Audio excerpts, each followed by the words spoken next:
Assalamualaikum teman-teman semuanya. Sekarang kita lagi bincang dengan siapa? Bapak Irenius, dengan saya sendiri Alexander. Oke, langsung ke pertanyaan pertama. Menurut Pak Irenius sendiri, apa sih ortodoks itu? Ortodoks? Iya. Karena saya anggota gereja ortodoks, saya jelaskan bahwa bagi saya gereja ortodoks adalah gereja yang didirikan Kristus Yesus 2000 tahun yang lalu, ketika Yesus mengatakan di dalam Injil bahwa aku akan mendirikan gerejaku dan Allah mau tidak akan memasangnya. Kenapa disebut ortodoks? Itu dipakai untuk membedakan antara ajaran-ajaran yang di luaran, yaitu yang heterodoks. Maka ortodoks itu adalah orto dan doxa, kemuliaan atau kebenaran dan sesuatu yang lurus atau ajaran yang lurus. Nah, untuk membedakan dengan ajaran-ajaran yang bermacam-macam tadi, maka dari heterodoks kita menyebut diri kita adalah gereja ortodoks. Itu aja. Oh, jadi sebagai pembeda mana yang heterodoks, mana yang ortodoks, mana yang bercampur, mana yang tidak ya? Oke. Yang kedua, kalau background dari Pak Irenius sendiri sebelum gabung di gereja ortodoks itu apa? Gereja Protestan. Protestan. Mungkin lebih bisa lebih detail, mungkin denominasi apa? Dari GKJ. GKJ, Gereja Kristen Jawa. Oke. Kalau begitu dari perjalanan dari GKJ gabung di ortodoks itu berarti kenalnya dari mana Pak Irenius? Saya pertama kali mengenal pada saat saya di Persekutuan Mahasiswa. Dan waktu itu Persekutuan Mahasiswa ada sebuah camp mahasiswa, dan salah satu pembicara yang hadir di sana itu pada saat itu pembicara yang nggak terlalu terkenal, karena yang paling terkenal adalah waktu itu adalah pembicaranya Pak Yusuf Roni. Justru itu yang menyolok gitu ya, atau yang keren lah, pembicara topnya. Nah, ternyata ada pembicara yang baru pulang dari Amerika waktu itu, Romo Daniel. Nah, beliaulah yang pada saat camp mahasiswa itu memberikan pengajaran-pengajaran yang anti mainstream buat saya, karena selama ini saya nggak pernah dengar gitu loh. Pengalaman baru berarti Pak? Pengalaman baru. Dan ketika saya flashback, ketika sudah berapa tahun saya lihat catatan saya pada saat itu camp mahasiswa, ternyata dari seantero pembicara-pembicara itu yang saya sebutkan, yang top itu pun itu tulisan saya, catatan saya hanya sedikit. Tetapi catatan di buku saya itu yang paling banyak itu dari Romo Daniel. Dan akhirnya saya ngikutin beliau mengadakan Bible Study setiap hari Rabu, dan kembali bahwa ternyata ajaran ortodoksi itu bukan hanya masalah olah otak.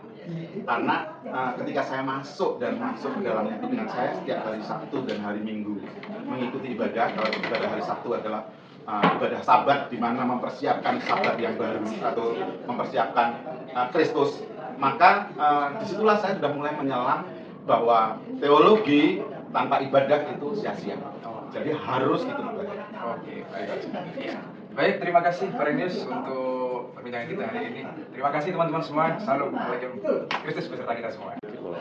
Oke, selamat siang teman-teman semua. Salam alaikum bersama saya Alexander. Dan yang samping saya bersama Bapak siapa? Saya Herman. Oke, Pak Herman. Oke, teman-teman, mari kita coba tanya Pak Herman ada 3 pertanyaan. Yang pertama, menurut Pak Herman apa sih ortodoks itu? Ortodoks itu bagi saya itu bagaimana cara mengenal Allah yang benar, karena banyak sekali ajaran-ajaran bisa mengenalkan Allah kan. Tapi saya kepingin bagaimana cara yang benar, cara mengenal Allah yang benar bagi saya. Oh, berarti ortodoks itu bagaimana cara mengenal Allah yang benar gitu ya. Padahal di luar sana juga banyak cara mengenal Allah, tapi Bapak Herman memilih ortodoks sebagai cara menemukan Allah yang benar seperti itu. Oke, baik. Kalau dari backgroundnya Pak Herman sendiri sebelum gabung di gereja ortodoks, belum ortodoks Rusia, Pak Herman sebelumnya backgroundnya apa? Saya dulu dari gereja Pentakosta, GPPS. Surabaya berarti ya? Oke, baik. Kemudian Pak Herman mengenal ortodoks ini dari mana? Dari sejak kapan? Sejak muda atau memang sudah dari dulu? Pengenalan saya kepada gereja ortodoks ini sebenarnya bukan masalah saya kepingin mengenal gereja ortodoks ya. Iya. Kemudian dari pengenalan dari teman. Sebenarnya saya juga nggak tertarik sama ortodoks itu.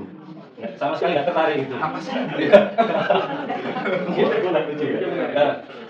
Gini, ketika saya kenal ortodoks itu, ada kata-kata Romo saya itu yang saya ingat ini. Kamu kalau kepingin mengenal kekristenan, dengan kamu nggak masuk ke Kristenan itu, kamu nggak akan kenal kekristenan itu. Oh, jadi harus masuk baru tahu. Ibaratnya kalau kita dibaptis, itu kan kalau baptis itu namanya kan kita mati dulu lalu lagi dulu atau lahir baru lah. Oh, iya. Ibaratnya kalau kita nggak dilahirkan mana bisa kita mengenal kekristenan itu. Oh, gitu. Oke, teman-teman, mungkin kurang lebihnya itu sesi bersama dengan Pak Herman. Terima kasih Pak Herman buat sharingnya. Oke, teman-teman, selamat siang. Assalamualaikum. Kristus beserta kita semua. Bagi Bapak pribadi, ortodoks itu apa sih? Bagi saya, ortodoksi ya, dalam perjalanan hidup saya, sejak saya mengenal ortodoks itu kurang lebih 2016-2017an itu, di situ saya melihat perbedaan dari segi pengajaran dan kehidupan liturgi gereja ortodoks sama gereja yang lain. Yang di situ saya melihat penekanan ortodoksinya itu ditekankan kepada masing-masing anggota, dan bahwa gereja adalah pusat pengajaran, dan disitulah gereja adalah tempat sarana untuk menyampaikan rahmat Allah. Yang saya lihat di sini, begitu saya belajar tentang ortodoks, ternyata ortodoks itu bukan hanya dilihat satu sisi. Di situ saya belajar 3O, ortodoksia, ortolatria, ortopraksia. Dan di situ saya melihat, kalau seseorang bilang menganggap ortodoks itu hanya dari segi teologi saja, saya rasa itu belum tepat. Karena itu mencakup tiga aspek ini, dari ortolatria, ortopraksia. Belum bisa dikatakan orang itu seorang ortodoksi dari kehidupan ibadahnya, liturginya, bahkan kehidupan kelakuan, tingkah laku, tutur kata, ucapan. Saya melihat itu belum bisa dikatakan ortodoksi kalau mereka tidak mengambil keseutuhan ortodoksi itu dari 3U. Bagi saya begitu. Bapak sendiri, kapankah Bapak menerima atau mengalami, atau siapakah yang membawa Bapak, mengiring Bapak kepada ortodoks?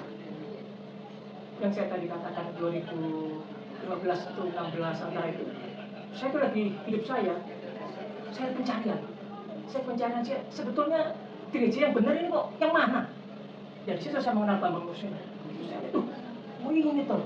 Dari situ saya lihat. Jadi dari pelayanannya Bambang Nursena? Bambang Nursena, itu saya dapetin dari Bambang Nursena. Dia background saya dari Protestan. Protestan, mungkin bisa? GPIB. Saya dari aliran Pentakosta gitu ya? Enggak, GPIB. Gereja Protestan Indonesia Barat. Oke, siap. Terima kasih Pak Herman. Sampai jumpa di lain kesempatan. Shalom. Silakan. Shalom semua, selamat siang. Saya akan mewawancarai dengan Pak Ignatius.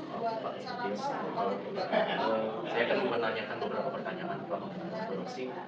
Yang pertama itu menurut Bapak apa itu ortodoksi? Kalau saya tentang ortodoksi itu saya tidak melalui soal itu. Saya melalui di dalam iman saya, di dalam kekristenan itu. Dan saya bukan orang kritis saya, sehingga saya mempunyai kesimpulan di dalam pengajaran itu. Kekristenan yang khususnya itu kan khususnya di dalam kepercayaan kepada Tuhan Yesus. Ya, Kristen semua di situ kan ada.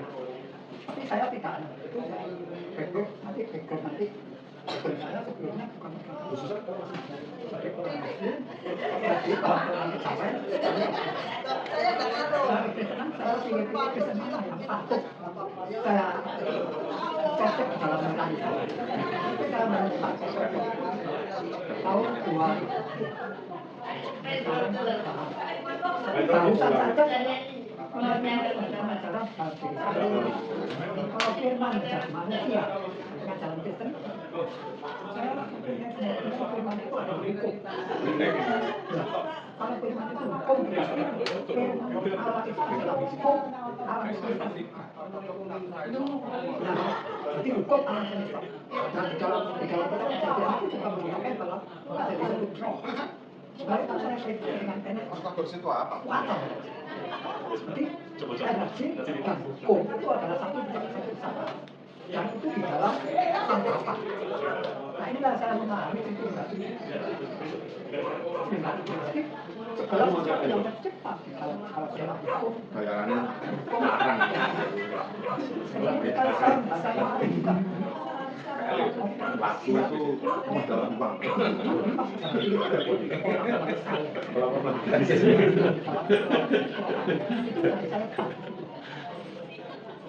Itulah saya